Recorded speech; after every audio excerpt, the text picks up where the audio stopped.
Anybody have any idea how you might prove it? Prove that this will always be true, that you will always get 4. Exactly. The only thing that you could really do is disprove it by finding a number that... Yeah, so then still you'd have to keep using more and more and more numbers, right? So if it's true, you'll never get there, right? So I like it. To disprove something is easy. I just got to find a counterexample if it's easy to find the counterexample, right? So the other way, instead of specific examples leading to a general conclusion, let's start with a general, the most general example. What's the most general number I can start with? We know this from algebra. Oh shit, look at algebra helping us. -101? No, those are specific numbers. What is the thing that represents all numbers? X, for example, right? You can use n, x, whatever. Some variable. You with me? So specific examples leading to a general conclusion. That's this. That won't ever prove anything. That will just give you a feel for what you think looks to be true. And that's what science is, because there's no way for science to really prove something. We have a bunch of theories that haven't been disproven, right? That doesn't mean they're not right. It just means that there's no way to really prove them. We live in the freaking world. We can't step out of it and test something like that. So what I need to do now is start with x. Oh shit. So like the first step we did was we added 3 to whatever number. So how do I write what do I have so far added to 3? X plus 3. And then it was triplet. So what would it look like if I tripled that? Good. 3 times this. What is that? 3x plus 9. I like it. Got to distribute, right? Bam, bam. You with me so far? Look at that algebra being useful. No way, Jeff. This isn't going to be true. Subtract 1 more than the... What was the original? So 1 more than the original. Oh boy, today's a good day for writing. Would be x plus 1. Is that cool? X plus 1 is 1 more than the original, so I'm going to subtract that. So I'm going to take 3x plus 9 minus x plus 1. You guys still semi with me? So I'm doing everything we did to our specific numbers, I'm doing it to the most general representation of any number, which is the variable. Plus 9 need to be in parentheses as well? No, because there's a positive 1 in front, so it doesn't need to. Why do I need this? Because there's a negative 1, so that's got to happen, right? So you get 3x plus 9 minus x minus 1. What's that? 2x plus 8. That's right, so that's where I am now. So start with a number, add 3 to it, triple it, take away 1 less than what you started with, or 1 more than what you started with, sorry. You guys kind of with me still? All right, I'm just doing it all with x, which makes it a little bit harder because we're doing an infinite number of numbers at once. Anytime you did algebra, you were doing an infinite number of numbers at once. It might have been why it was a little bit hard. Cut it in half. Yeah, so what's this divided by 2? Careful. X plus 4, exactly. What's being divided by 2? This is, and this is. So x plus 4. A lot of students do this, and that's crazy. How does the 8 escape? No, the 8's up there too. It's got to both be cut in half. How are we doing so far? And you guys are like, dude, you said no algebra. No, I didn't. I said sometimes algebra is the best, and that's the algebra is the best right here. And then subtract the original. So what was the original? So what do you get when you subtract x from x plus 4? You get freaking 4. Yeah, so that's how I knew ahead of time that no matter what number you picked, if you did it correctly, you will always end up at 4, because at the end, your original number cancels. You just left with 4. So I could have made it come out to anything I wanted to. How are we doing so far? Semi-good? Semi-decent? So this is the proof, and that's why algebra is required, because algebra actually proves things. So this is what's called, this is inductive reasoning. I inflate from specific. That must be deductive reasoning. Right? Does anybody know the word deductive? Sherlock Holmes, right? Deduced things. Deductive.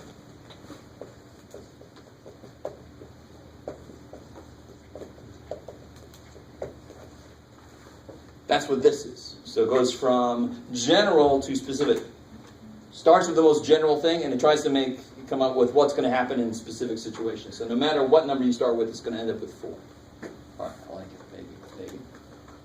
This is chapter 1, is the difference between those two things. How are we doing? Semi good? So here's another example which you're going to see in chapter 1, section 1:1. This is something else you should have seen before. Somebody tell me the next two things.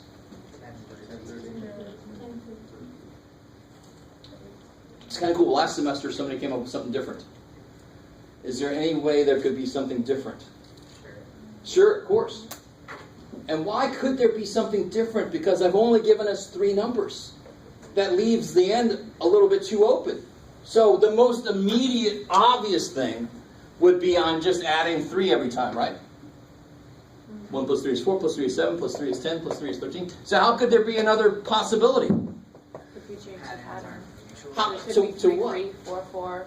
Oh, I see. So there, and I love the people. I have to love the guys who do this. No matter what I say. So I pretty much say it's not repeating itself. So that's not, I can't let that be an option because then everything will be easy. I want you to think further than that. Not even that. That's sort of like related to that. This is one I didn't even think of to begin with. What's 1 plus 4? And then you add 2 to get 7. So what's 4 plus 7? So you add 2 to get 13. That's what the person came up. I'm like, that's kick-ass. So whenever I give a problem like this, and when I say complete this sequence, you have to show me the work, because there might be more than one answer. I have an answer in mind, but there might be something I didn't even think of, that you think of, that I'm like, oh, kick-ass. There you go. Does that make sense? This is just one small example of why the work is so important in this class, because in this case, there's more than one possible answer. If you just tell me 13 and, what would the next thing be? 7 and 13 is 20, plus 2 is 22. Just tell me those, I'm like, what the hell's that shit? If you show me the work, I'm like, oh, wow, cool. I didn't even think about that. If you just show me that, I'm like, what the hell is this person doing? What are we doing? Maybe? All right. Some of you guys are like, maybe I should have taken stats. No, come on. Stay with me. All right. So that's what this first, a big part of this section 1.1, there's a lot of little sequences in there. And sequences don't have to be mathematical. For example, it could be this.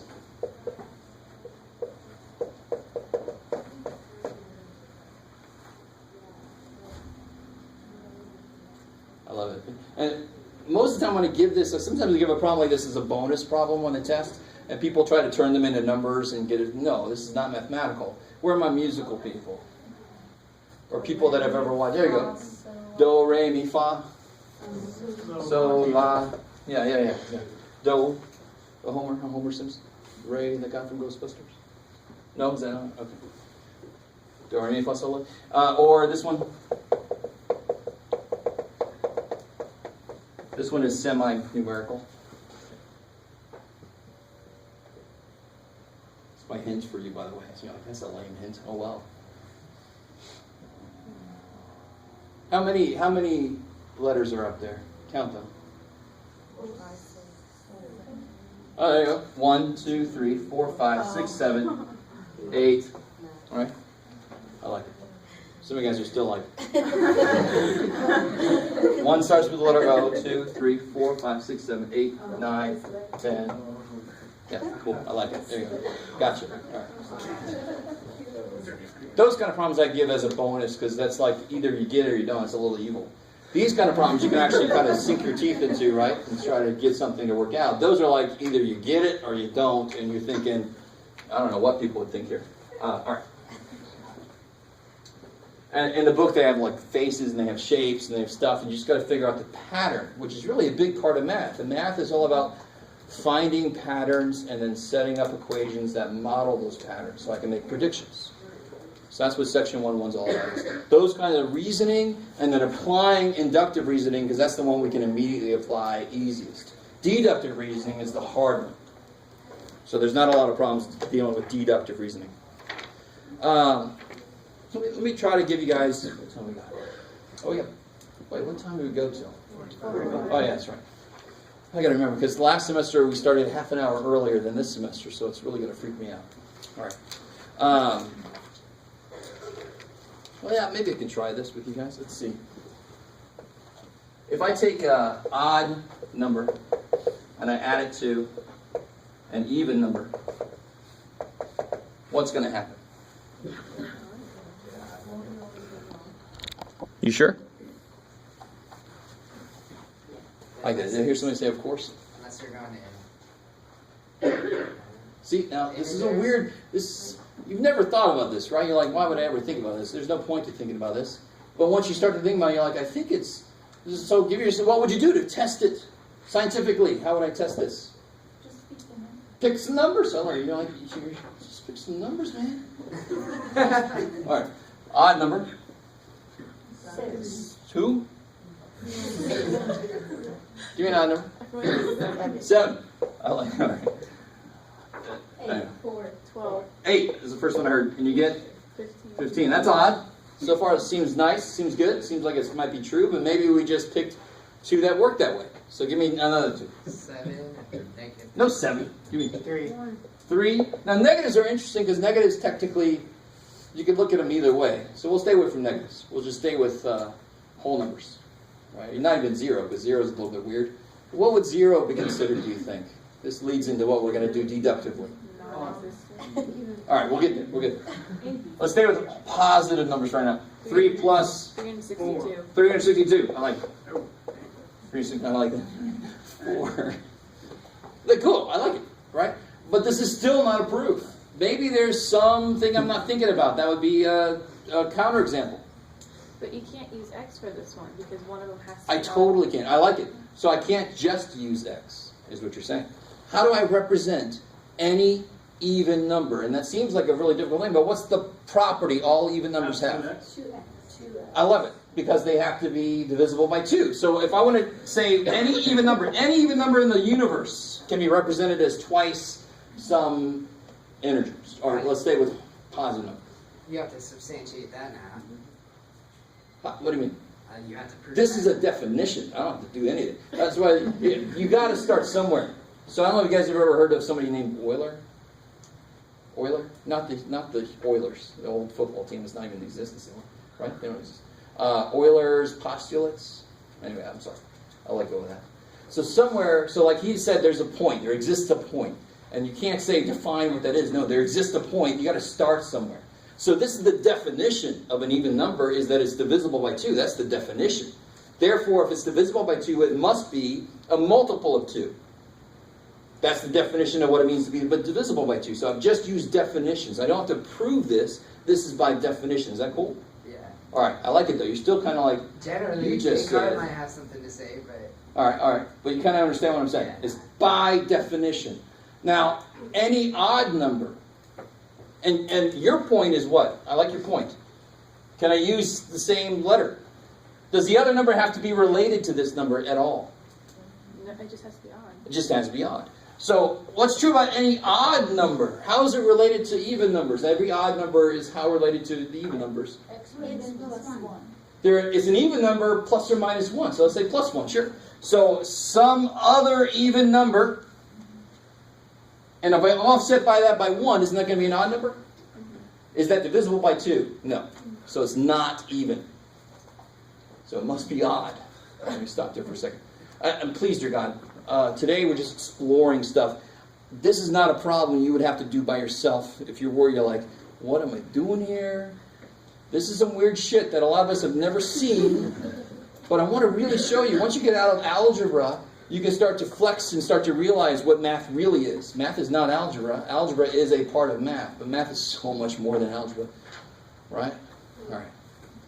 All right, so everybody's decently good with this? And imagine, any odd number, isn't it 1 more than some even number? All right, I like it. So 0 would be this here, wouldn't it? Twice 0 is 0. So technically you can sort of look at 0 like it's even, but it's really neither. Okay, maybe. All right, now watch this. What do I want to do with those two things? I want to add them. Now stay with me. So if I add these, what do I get? I get that, which is not very interesting at first. Because can I add those? Can I really put those together? They're not what? They're not like terms, thank you. Right? They're not like terms, so I can't put those together. But, can I put them in one of these forms? Yes. What can I do with the first piece here? What can come out of this? 2. And what am I left with? And x plus y is just some number, right? Like 3 plus 4 says, just some number. So, this first piece is what kind of number? Is it divisible by 2? Yes. Yes, so it's an even number. So that's it. The whole thing is n. We proved it. If you start with an even number and an odd number, when you add them, you get an odd number. So we've proven the thing that some of us were like, well, of course it's true. You don't know until you've proven it. There, we proved it. That's the proof. Some of you guys are still like, it just happened.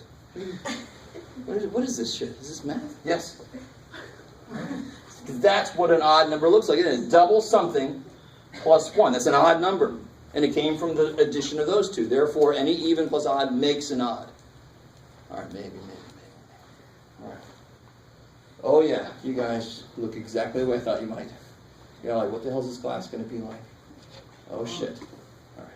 This class does not get overly intense, but it is a lot of stuff. I call it like fall through the cracks math, because there's a lot of math you could have done in 88, 90, but there just was too much other stuff to do. There was just no time for it.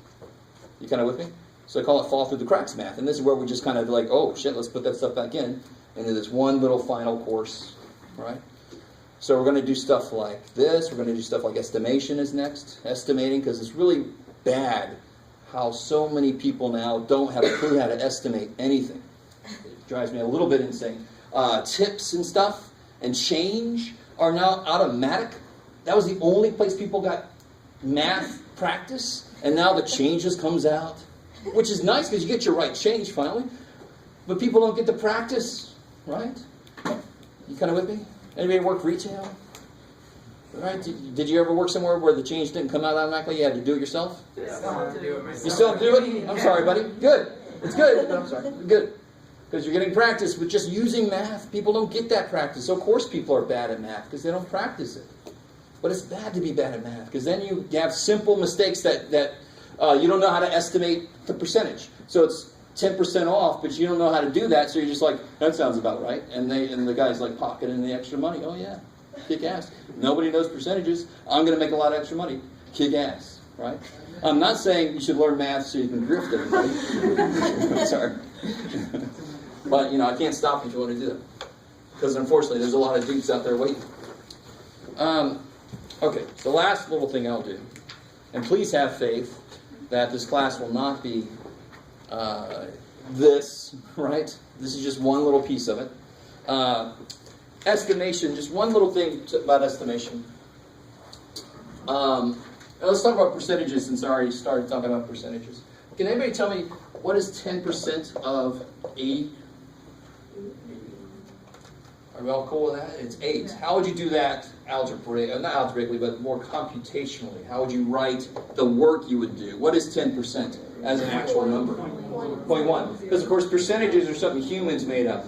Math is like, what the hell is that shit? So we got to change it into what, that's the number that represents, right? What does of mean? Sweet. People are starting to know that more. It was like everybody knew it, and then for a long time, nobody freaking knew what of meant. And now you guys are knowing what of means again. So I'm like, high school is coming back around. Good. Right? Of means multiply when you get percentages and fractions. 1/5 of something is 1/5 times that. So 0.1 times 80, of course, is 8. I like it. Or 1/10 of 80, same kind of idea. I like it. So how would you estimate 12% of, well, let's just start with 80. How would you do that quickly without a calculator? What's 10% of 80?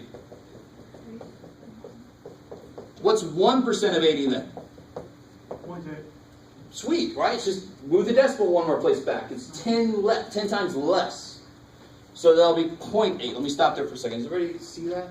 Yeah. So what 10 and 1 is 11%. If I added those together, so I want 12%. So what's another 1%? Of course, is 0.8. So now if I add these, I'll get what 12% is. And a lot of people don't know. Are you guys able to see, by the way? I gotta do something on that. You're okay? A lot of people know percentages can be done like this, right? But you can relate a lot of percentages to 10% and then just build. So if I wanted 30%, I would just do this and then times 3. You guys would. Some of you guys are like, of course. And some of you guys are like, I had no idea. So what do you get? 960. I like it. Cool. Right. So if you wanted to tip some poor person 12%, God, then you can calculate 12%. Right. And you're like, they were good, but they were not good. Anybody, waiter, waitress? Yeah? Do they have tips calculated at the end of receipts? No? Yes? No? Do you have a way to estimate what you should get? Yeah. What do you do? I was horrible. I was horrible at math, but since working there, it kind of get the hang of it. So now you kind of remember Yeah. number, like if Yeah. it's 60, you know what to expect. Yeah. Yeah, okay. I can't remember what somebody, shoot, it's been a long time since one of the waitresses. Normally I ask the question and I'm like, yeah, it says at the bottom. So yours says at the bottom what your gratuity should be, Yeah. right? Of course, in like Britain or something, they'd be like, what do you tip people for? We pay them the right amount in the first place. Oh, that's crazy, Britain. You're crazy, Britain. That makes too much sense. I mean, like everywhere so- else in the world. Everywhere else in the world, basically, you're right, except the U.S. We got to, dangle the carrot for this. No, just trust them to do their job. Okay, stat system. We'll get deeper. Obviously, there's more to that. So today we finished 1-1 somehow. So that means you should be done with 1-1 homework by next Monday. Or earlier is beautiful. If you want to turn it in next time, kick ass. If you need an ad code, come up and see me. I think one person did. Yeah. Cool. Thanks, guys.